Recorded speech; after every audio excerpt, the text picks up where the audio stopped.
Oke, selamat datang di PPS Podcast, Sobat PPS. Hari ini gue Putu akan membahas tentang Zune bersama narasumber gue Arya.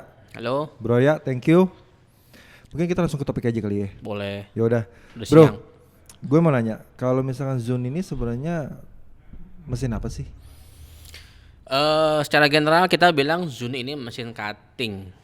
Cuman dalam prakteknya dia bisa engraving, bisa routing juga. Jadi mungkin kalau teman-teman PPS yang udah tahu ya kerjaannya ngapain sih, motongin kertas, motongin stiker. Ya karena gue juga berpikir kayak gitu. Iya. Tadinya cuma motong-motong doang. Nah pas gue liat webnya kan ternyata aplikasinya itu ada sign and graphic, Betul. ada letter, ada segala macam Betul, kan, ada betul. banyak kan. Cuma Banyak. memang yang gue lihat ini mesin potong doang gitu Iya, kan. secara general mesin potong, Nah. intinya gitu. Nah, asalnya Asal dari Swiss. Swiss. Kalau di Swiss itu cuma Zune doang atau? Kalau dari Swiss, ya setahu gua cuma Zune doang. Tapi dari Eropa ada mesin-mesin lain. Tapi yang apa namanya, yang cukup punya nama di dunia salah satunya adalah Zune, gitu. Kalau di China mungkin ada? China sangat banyak, sangat banyak. Ya udah kita nggak usah bahas ya Iya, yang kompetitor. karena nggak enak ya. ngomongin kompetitor. Betul. Kita ngomong aplikasi aja ya, Iya, aplikasi oke. umum aja. Nah kita coba, gue minta kalau misalnya aplikasi umumnya tadi ada apa aja? Sign and graphic, Desain ada. grafik, tekstil, lalu ada. Oh, tekstil juga ada ya? Tekstil ada bisa. Leather tuh dia masuk ke pabrik sepatu, pabrik tas. Terus Kenapa ada. yang kita potong kardus doang? Hah? Karena Kardus yang kita segmentednya itu kita kan pegang udah 10 tahun ya sama Vitro ini. Kita banyak bermain di sign and graphic Oh, I see. gitu. Iya, Jadi iya, packaging, signage sama POP. Jadi kalau pada ke mall, ke mana supermarket tuh kan suka ada spesial di kardus. Nah, itu bisa Iya. dipotong pakai Zune Iya, gitu. iya. Berarti kalau begitu dari aplikasi umum itu, dari yang kalau misalnya kita jabarkan lagi di Indonesia itu, tapi kan nggak semua aplikasi kepake kan ya? Kalau Betul. kita ngomong kebanyakannya apa? Ya kita paling banyak yang kita lihat ada di market ada satu leather. Ah, Walaupun memang kita baru masuk ke leather itu belakangan ini aja gitu. Tapi sebelumnya tuh udah ada leather. Pabrik sepatu itu pasti semua pakai Zune. Lalu signage dan packaging gitu. Itu yang paling dominan di Indonesia. signage dan letter masih banyak yang signage. Mungkin bisa dibilang 50-50 ya. 50-50. Karena cuman kalau leather ini kan lebih gede skala industrinya kan dibanding yang signage gitu. Kalau kita bicara case ya, Mm-mm. case yang unik yang dikerjakan oleh Zune ini di Indonesia apa? Nah, ada beberapa sebenarnya di Indonesia. Cuman satu yang paling menarik itu karena gue mengikuti proses si customer ini dari dia milih mesin apa sih yang mau dibeli sampai dia presentasi ke perusahaannya. Kenapa kita mesti beli mesin ini gitu loh. Jadi ada satu pabrik rokok. Dia adalah anak perusahaan dari pabrik rokok di Indonesia. Nah, dia ngerjain packagingnya. Selain packaging rokok, dia ngerjain juga packaging produk lain gitu kan. Nah, dengan Zune ini dia nggak cuma buat motong si packaging aja, karena dia bisa dengan pakai Zune ini dia bisa cut cost, cut time-nya juga bisa lebih Ini efisien. kita produksi atau bikin untuk produksinya atau bikin prototype doang nih? Ini sebelum produksi, karena kan Kalau kalau produksi berarti prototype dong ya? iya, karena dia harus produksi minimal 1000 piece. Karena nanti si customer-nya akan lihat seberapa konsisten sih kerjaan lo.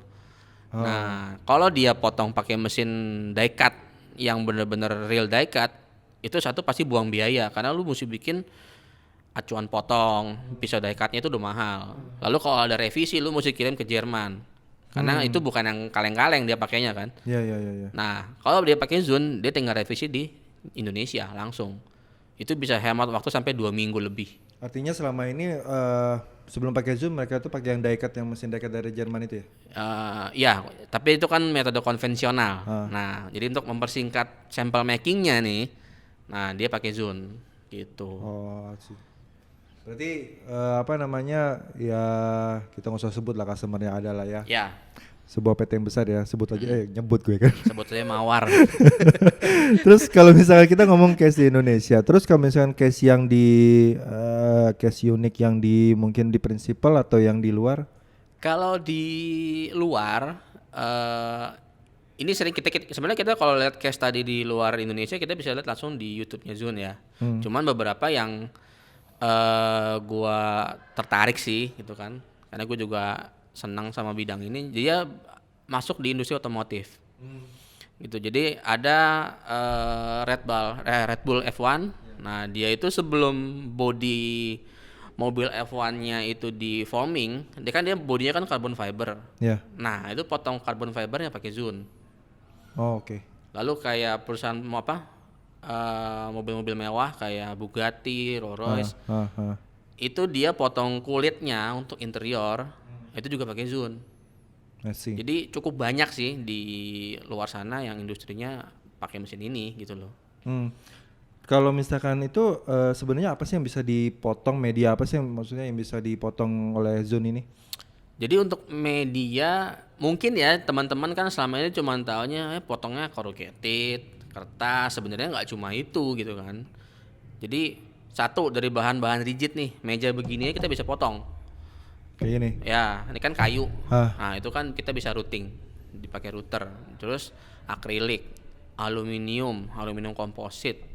Terus kalau bahan-bahan spesial kayak ya pasti kulit, tekstil kayak kain, habis di print di mesinnya teman-teman Gartek itu kan kita bisa potong langsung polanya pakai Zun gitu.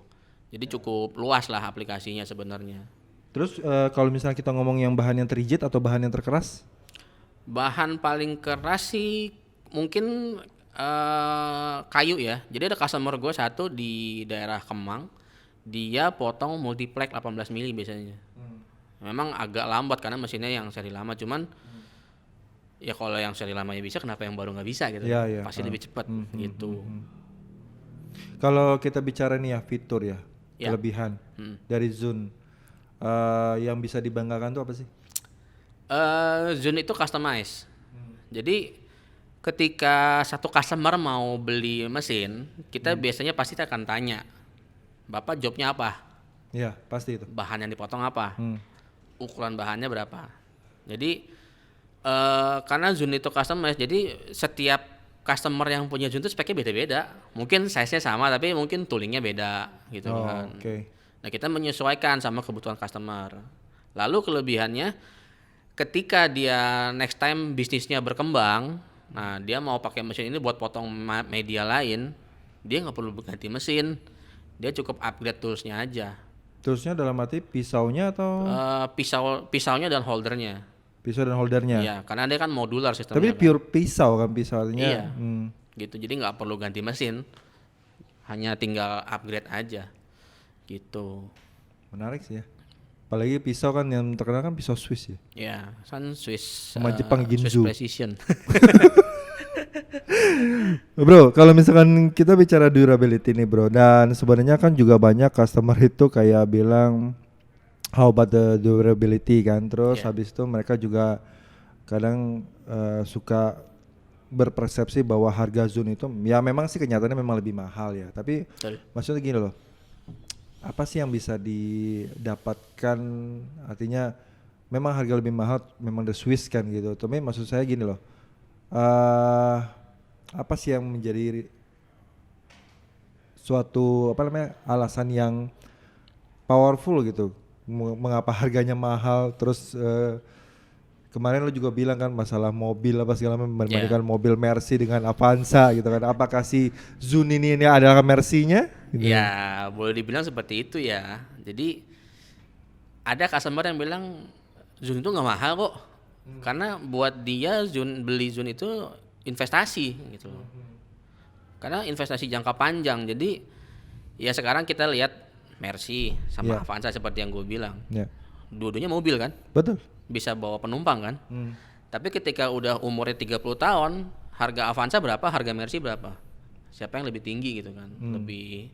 Lalu lihat durability-nya. Ya barang Jerman sama barang Jepang pasti beda lah gitu kekuatannya. Walaupun ya mungkin sama-sama masih bisa dipakai gitu kan. Mercy Tiger masih ada community-nya, tapi community yang Avanza tua pasti ada sih gitu. Cuman ya investasinya beda lah gitu, satu gitu. Kedua Ya lu beli Zune nggak cuman beli mesin aja sih sebenarnya, lu bisa ngembangin lagi bisnis sebenarnya gitu kan. Artinya dari segi ketahanan pun juga bisa diandalkan ya. Sangat bisa diandalkan. 247 kok dia desainnya. 247. Ya, gitu. Oke, kalau gimana kalau after salesnya?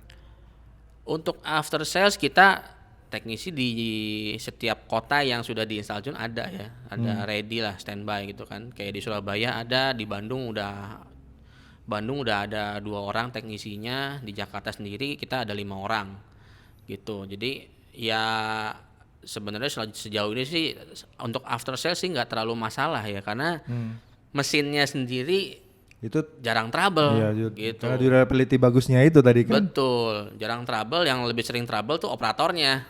Kenapa gitu? Karena operatornya ada bahan baru, kontak kita bingung nih mau motong gitu iya, kan. iya, iya, Tolong iya, iya, didampingin iya, dong iya, gitu. Kebanyakan seperti itu. Gitu. Paham. So, this machine is reliable ya. Ya, reliable. Oke, kalau gitu, kalau misalnya teman-teman tertarik untuk melihat demonya dan untuk tahu lebih lanjut, mungkin bisa di mana? Bawah sini atau bawah sini? Nanti diatur aja ya. Ya, bebas lah di mana aja. Saya rasa itu aja untuk kali ini. Thank you Bro Arya. Thank you. Thank you Sobat PPS. See you on next podcast.